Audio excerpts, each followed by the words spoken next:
नमस्कार विद्यार्थी मित्रांनो, बृहन्मुंबई महानगरपालिका व्हर्च्युअल ट्रेनिंग सेंटर मध्ये आपले खूप खूप स्वागत।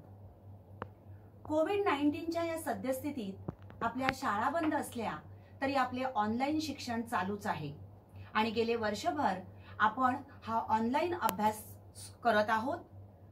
त्याचसाठी आपली शिक्षणाची गती कमी होऊ नये म्हणून बृहन्मुंबई महानगरपालिका व्हर्च्युअल ट्रेनिंग सेंटरच्या माध्यमातून काही व्हिडिओंची निर्मिती करण्यात आलेली आहे।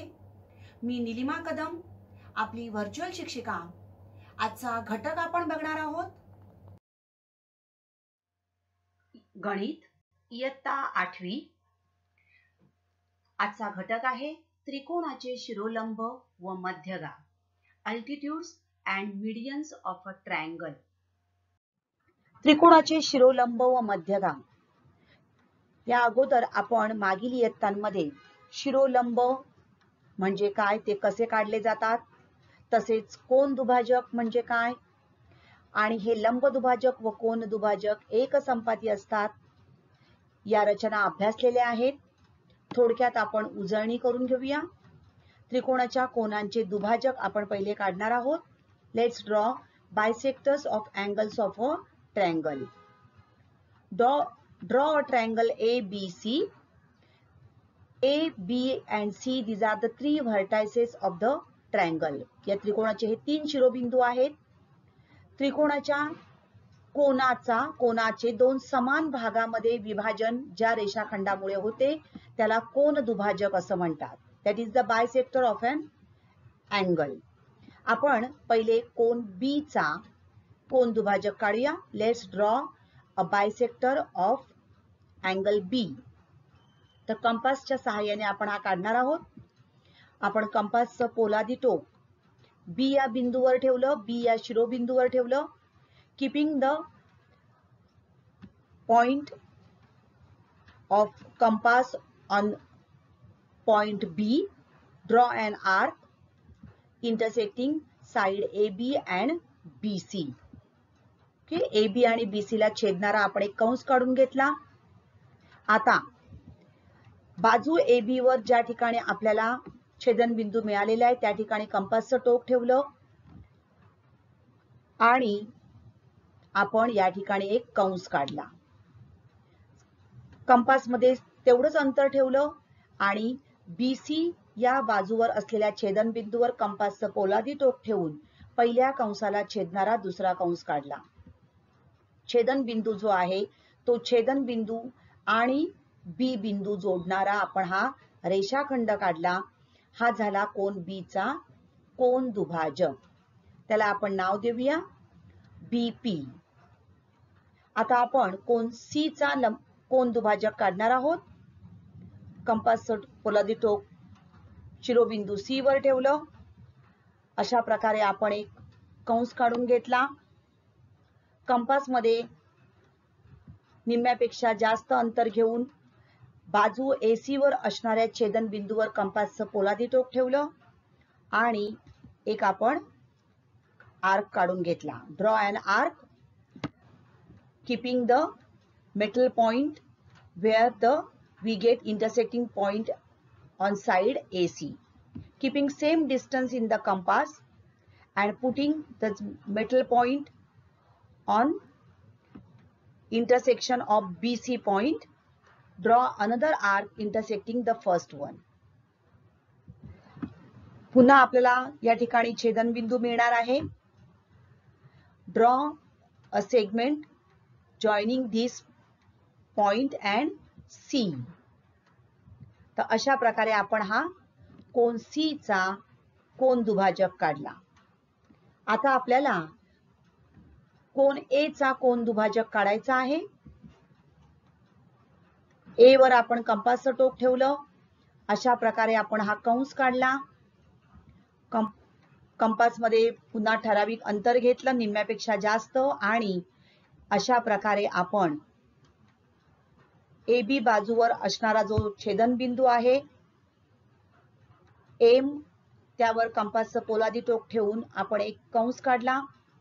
आता आपण ठेवणार आहोत एंड वर कंपासचं पोलादी टोक आणि पहिल्या कंसाला छेदणारा दुसरा कंस काढला. छेदन बिंदू आणि बिंदू ए जोडून घेतला. हा झाला कोन ए चा कोन दुभाजक. आता तुम्हाला आकृतीत दिसतंय बघा, तिन्ही कोन दुभाजक जे आहेत ते या ठिकाणी एका बिंदूत आपल्याला छेदताना दिसत आहे.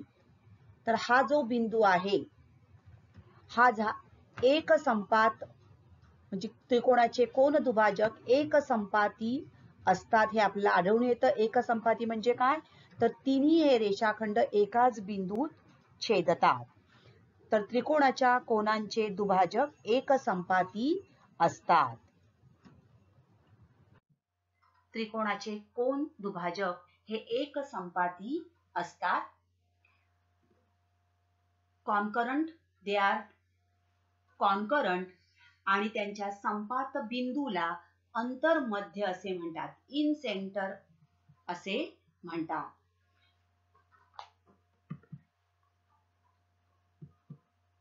हे बघा, हे झाले एक संपाती म्हणजेच एकाच बिंदूत आपल्याला हे कोन दुभाजक छेदताना दिसतात आणि त्यांचा जो संपात बिंदू आहे त्याला अंतर्मध्य इन सेंटर असे म्हणतात. आता त्रिकोणाचा अंतर्मध्य लघुकोन त्रिकोणात, काटकोन त्रिकोणात आणि विशाल कोन त्रिकोणात या तिन्ही प्रकारच्या त्रिकोणात त्रिकोणाचा अंतर्मध्य आपल्याला तुम्हाला दिसतोय बघा, त्रिकोणाच्या अंतर्भागात आहे. आता याच्या सहाय्याने आपण त्रिकोणाचं अंतर्वर्तुळ काढू शकतो. त्रिकोणाच्या तिन्ही बाजूंना स्पर्श करणाऱ्या वर्तुळाला त्रिकोणाचे अंतर्वर्तुळ असे म्हणतात. आणि ही झाली लघुकोन त्रिकोण, काटकोन त्रिकोण आणि विशाल कोन त्रिकोण यामध्ये असलेली त्रिकोणाची अंतर्वर्तुळे. तर त्रिकोणाचे कोन दुभाजक एक संपाती असतात आणि त्यांच्या संपात बिंदूला आपण जर संपात बिंदू बघितला तर तिन्ही प्रकारच्या त्रिकोणामध्ये आपल्याला अंतर्मध्य जो आहे तो त्रिकोणाच्या अंतर्भागात मिळत आहे. आता त्रिकोणाच्या बाजूंचे लंब दुभाजक हे पण आपण इयत्ता 7वी मध्ये बघितलेलं आहे. लंब दुभाजक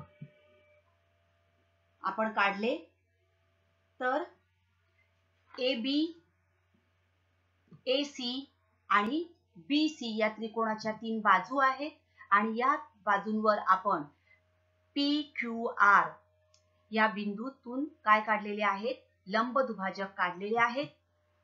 हे तिन्ही लंब दुभाजक एकमेकांना D या एकाच बिंदूत छेदतात आणि म्हणजेच हे लंब दुभाजक सुद्धा एक संपाती आहे. तर त्रिकोणाच्या तीनही बाजूंचे लंब दुभाजक एक संपाती असतात. आता या लंब दुभाजकांच्या सहाय्याने आपण त्रिकोणाचे परिवर्तुळ काढू शकतो. त्रिकोणाच्या सर्व शिरोबिंदूतून जाणाऱ्या वर्तुळाला त्रिकोणाचे परिवर्तुळ असे म्हणतात. बघा, तिन्ही शिरोबिंदूतून हे गेलेले आहे. आपण पहिले लंब दुभाजक काढून घेतले आणि लंब दुभाजकाच्या सहाय्याने तो जो आपल्याला लंब दुभाजक काढल्यानंतर त्याचा जो संपात बिंदू आहे ते झालं परिमध्य किंवा परिकेंद्र आणि त्याच्या सहाय्याने आपण हे परिवर्तुळ काढू शकतो. तर त्रिकोणाच्या बाजूंचे लंब दुभाजक एक संपाती असतात आणि त्यांच्या संपात बिंदूला परिकेंद्र किंवा परिमध्य असे म्हणतात. बघा, त्रिकोणाचा परिमध्य आपण या ठिकाणी तुम्हाला दिसतंय बघा, परपेंडिक्युलर बायसेक्टर आपण काढलेले आहेत म्हणजेच लंब दुभाजक काढलेले आहेत आणि त्याच्या सहाय्याने आपण सर्कमसेंटर मिळवला आणि त्यानंतर त्रिकोणाचे परिवर्तुळ काढलेले आहे. तर परिमध्य लघुकोन त्रिकोणात, विशाल कोन त्रिकोणात आपल्याला बाहेर दिसतोय आणि काटकोन त्रिकोणात हा परिमध्य जो आहे तो कुठे आहे, कर्णावर दिसत आहे. बघा, लघुकोन त्रिकोणात त्रिकोणाच्या अंतर्भागात, विशाल कोन त्रिकोणात बाह्य भागात, त्रिकोणाच्या बहिर्भागात आहे तो. तर काटकोन त्रिकोणात हा परिमध्य कर्णावर आपल्याला मिळणार आहे. आता आपण येणार आहोत शिरोलंब. शिरोलंब म्हणजे काय? हा आपण एक त्रिकोण घेतला आणि या त्रिकोणाच्या शिरोबिंदूतून समोरील बाजूवर आपण हा लंब रेषाखंड काढलेला आहे. तर हा जो शिरोबिंदूतून त्याच्या समोरील बाजूवर लंब रेषाखंड आपण जो काढतो त्यालाच त्रिकोणाचा शिरोलंब असे म्हणतात. The perpendicular segment drawn from a vertex of a triangle on the side opposite to it is called an altitude of the triangle. शिरोलंब म्हणजे काय आपण बघितलं. आता आपण त्रिकोणाचे शिरोलंब काढूया. Draw a triangle ABC. त्रिकोण ABC आपण काढून घेतला. या त्रिकोणाच्या शिरोबिंदू A मधून समोरील बाजूवर म्हणजेच बाजू BC वर आपण शिरोलंब काढणार आहोत. So we will draw a perpendicular from vertex A on the side BC using a set square. आपण set square घेऊया. Now this is a set square and taking with the help of set square and pencil we will draw a perpendicular from point A. So AM is the perpendicular from vertex A on the side BC. So segment AM perpendicular BC. So AM is the altitude on the base BC.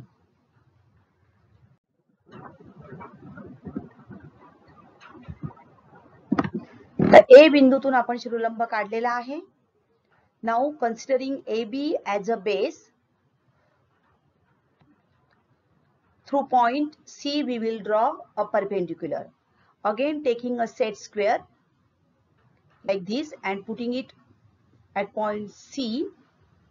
So we will draw a perpendicular through point C on side AB. So CP is the altitude on side AB. So segment CP perpendicular segment AB. Now third vertex, that is through vertex B we will draw a perpendicular. Considering side AC as a base, we will draw an altitude BN on side AC. Again taking set square, we will draw BN perpendicular to side AC. So segment BN perpendicular segment AC. Now observe these all three altitudes. Now all these altitudes are congruent, means they meet at one point. So this is the point of concurrence and it is denoted by O. So the point of concurrence is called the orthocenter of the triangle.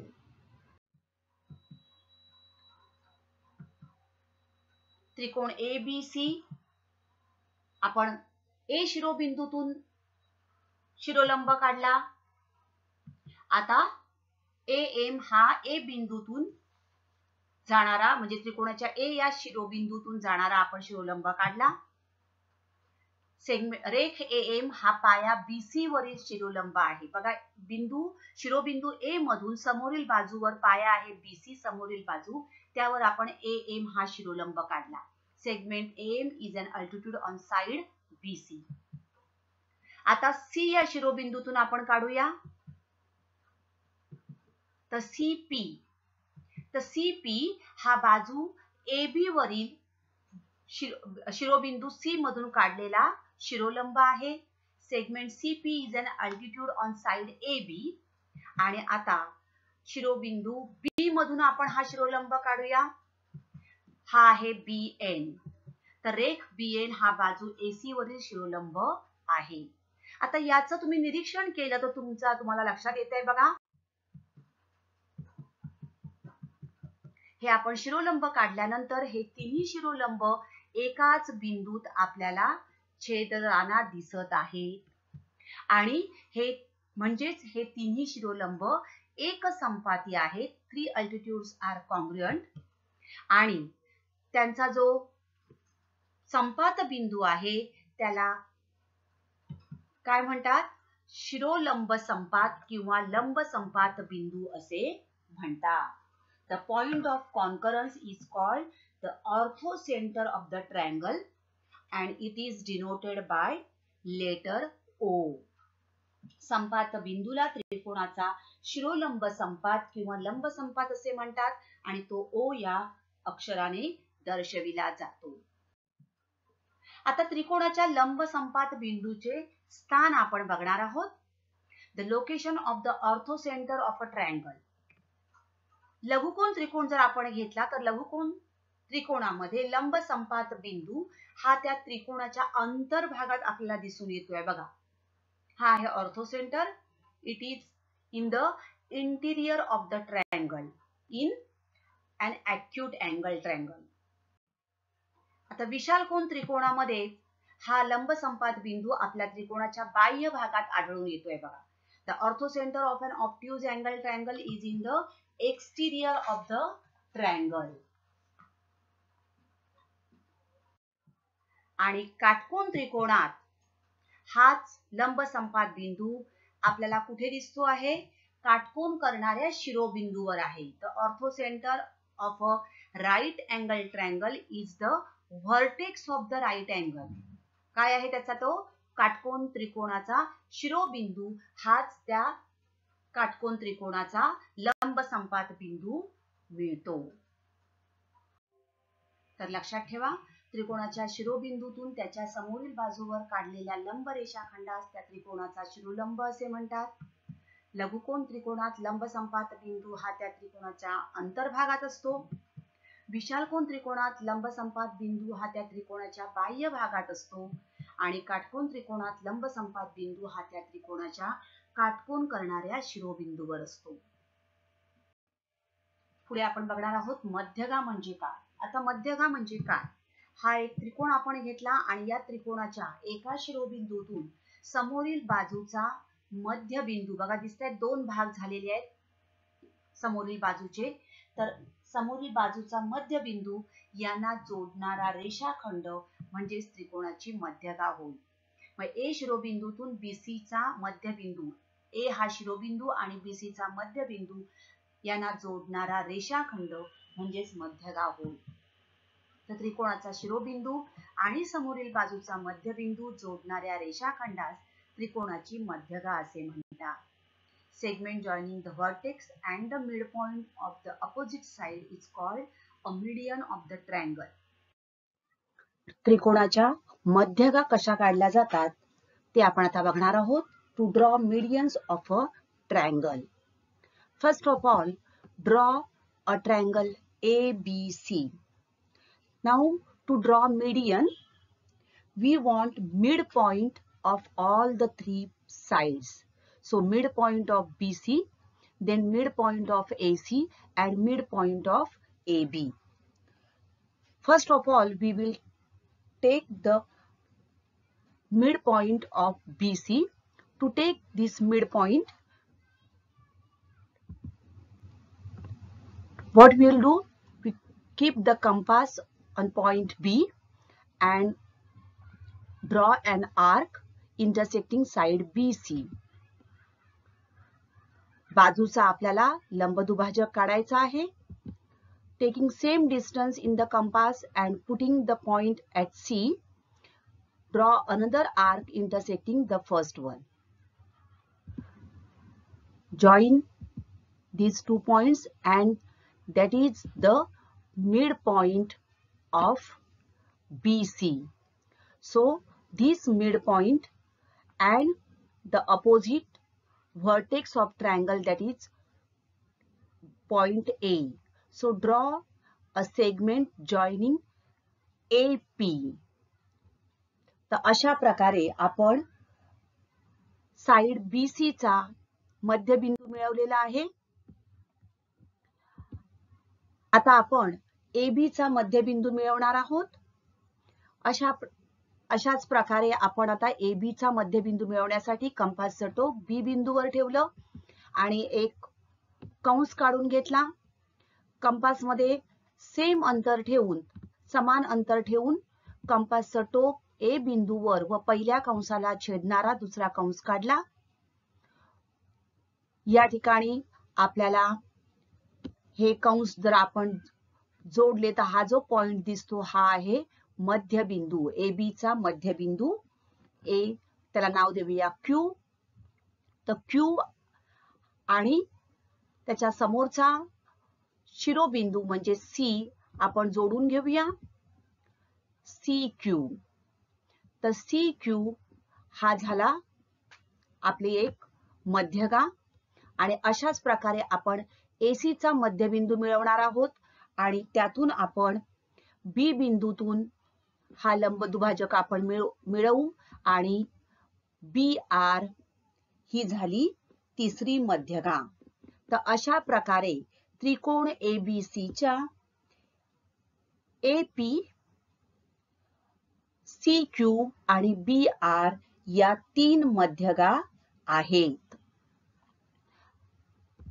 आता या तिन्ही मध्यगा एक संपाती आहेत, म्हणजे आपल्याला एक त्यांचा बघा छेदनबिंदू दिसतोय मध्ये आणि तो संपात बिंदू आहे आणि याच संपात बिंदूला मध्यगा संपात असे म्हणतात आणि तो कॅपिटल G या अक्षराने दर्शवला जातो.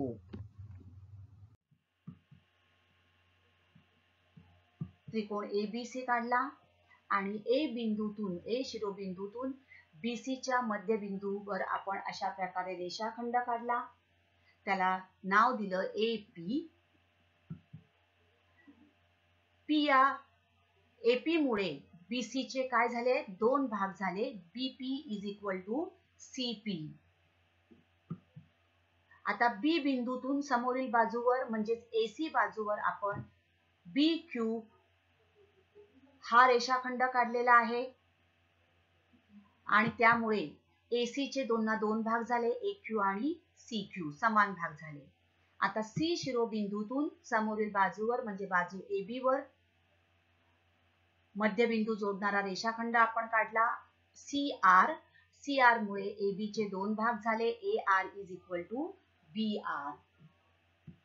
तर या ठिकाणी लक्षात घ्या, सेगमेंट AP, सेगमेंट BQ आणि सेगमेंट CR या त्रिकोणाच्या मध्यगा आहेत. So segment AP, segment BQ and segment CR are the medians of triangle ABC. Now these medians are always congruent. हे या मध्यगा ज्या आहेत या एक संपाती असतात आणि या मध्यगांचा जो संपात बिंदू आहे त्याला मध्यगा संपात असे म्हणतात. These medians are concurrent and their point of concurrence is called the centroid and it is denoted by G. बघा हा सेंट्रॉइड G ने दर्शवला जातो. त्याला मध्यगा संपात असे म्हणतात. त्रिकोणाच्या मध्यगा संपात बिंदूचा गुणधर्म आपण बघणार आहोत. The property of the centroid of a triangle. A बिंदूतून आपण मध्यगा काढली AP, त्यामुळे BP आणि CP हे समान भाग झाले. आता B बिंदूतून आपण मध्यगा काढूया समोरील बाजूवर BQ आणि C बिंदूतून आपण मध्यगा काढली CR. आता आपण याचा मध्यगा संपात G. आता AG हे अंतर आपण मोजूया, किती आहे 2.8 2.8. GP आपण मोजणार आहोत 1.4. BG 3.2. GQ 1.6. CG 4.2 and GR 2.1. आता याचं आपण AG GP याचं गुणोत्तर काढूया. AG is to GP म्हणजे AG upon GP equal to 2.8 upon 1.4 that is equal to 2:1 2:1. BG आणि GQ हे गुणोत्तर आपण बघूया. 3.2 upon 1.6 हे पण आपल्याला मिळालं 2:1 and CG is to GR that is also 4.2 upon 2.1 is equal to 2:1. आता ही तिन्ही गुणोत्तर बघा आपल्याला समान दिसली आहेत. यावरून त्रिकोणाच्या मध्यगा संपात बिंदूचा गुणधर्म तयार होतोय की त्रिकोणाच्या मध्यगा संपात बिंदूमुळे मध्यगेचे 2:1 या गुणोत्तरात विभाजन होते. The centroid divides each median in the ratio 2:1. त्रिकोणाच्या मध्यगा संपात बिंदूमुळे मध्यगेचे 2:1 या गुणोत्तरात विभाजन होते. आता या मध्यगाचे काही गुणधर्म आहेत बघा. The three medians always meet at a single point no matter what the shape of the triangle is. Maybe it's acute angle triangle, right angle triangle or obtuse angle triangle. The three medians always meet at a single point. Every triangle has three medians, one from each vertex. And the point where the three medians meet is called the centroid of the triangle. आता आपल्याला काटकोन त्रिकोणामध्ये मध्यगा काढायचे आहेत. Draw a right angle triangle XYZ, draw its medians and show their point of concurrence by G. काटकोन त्रिकोण आपण काढला, त्याला नाव दिलं XYZ and we have to draw median from point X, that is vertex X, from vertex Y and from vertex Z. We can see that they are concurrent and their point of concurrence is G. Next, fill in the blanks. Point G is the centroid of triangle ABC. Now we have to solve this question. If RG is 2.5, then GC equal to how much? The RG, this much is 2.5, then GC equal to BG equal to 6. BG, this is given 6. Then BQ we have to find, and if AP whole is given 6, then AG equal to how much? आता आपण आताच गुणधर्म बघितला. तर संपात बिंदूमुळे प्रत्येक मध्यगेचे 2:1 या गुणोत्तरात विभाजन होते. The centroid divides each median in the ratio 2:1. आता त्यानुसार GC आपल्याला RG काढायचे आहे बघा. पहिलं RG दिलेलं आहे, GC काढायचे. आता GC म्हणजेच हा बघूया आपण. मग आपण त्याचं गुणोत्तर बघूया. GC upon GR or GC is to GR equal to 2:1. या मध्यगेचं 2:1 या प्रमाणात विभाजन होतं.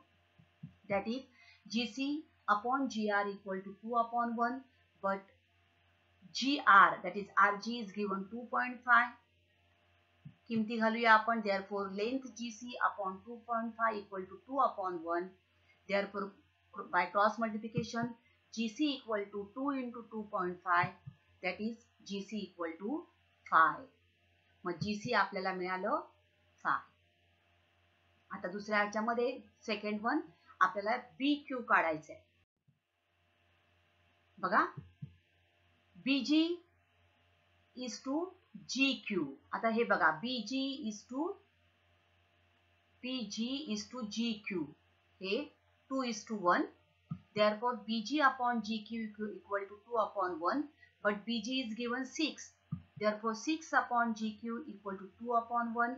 By cross multiplication 6 into 2 into length GQ. Cross multiplication केलं आपण या ठिकाणी तिरकस गुणाकार.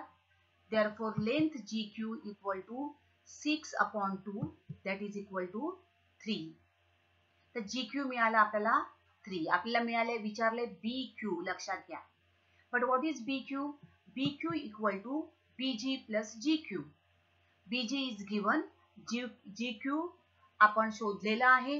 Therefore length BQ equal to 6 plus 3 that is equal to 9. तर BQ आपण काढलं 9. Now third one, AG we have to find out. AP is given 6, whole is given 6, and we have to find AG and GP. Now length AP equal to 6, that is given. Length AG plus length GP equal to 6. AP म्हणजेच काय, तर AG plus GP. But AG is to GP is equal to 2 is to 1. कारण ही त्रिकोणाची मध्यगा आहे. Median of a triangle. AP is the median. Therefore, the divides each median in the ratio 2 is to 1. So AG upon GP equal to 2 is to 1. Therefore AG upon GP equal to 2 upon 1. Therefore length AG equal to 2 into length GP. Cross multiplication. By cross multiplication we are getting this. But what is AG plus GP equal to 6? Now putting the value of AG, that is 2GP plus length GP equal to 6. 3 into length GP equal to 6. Therefore length GP equal to 6 upon 3, that is 2. The GP आपल्याला मिळालं 2. Now we can find out now AG. But from 1, AG plus GP equal to 6. याने पण आपण काढू शकतो, किंवा length AG equal to 2 into length GP, that is equal to 2 into 2, that is equal to 4.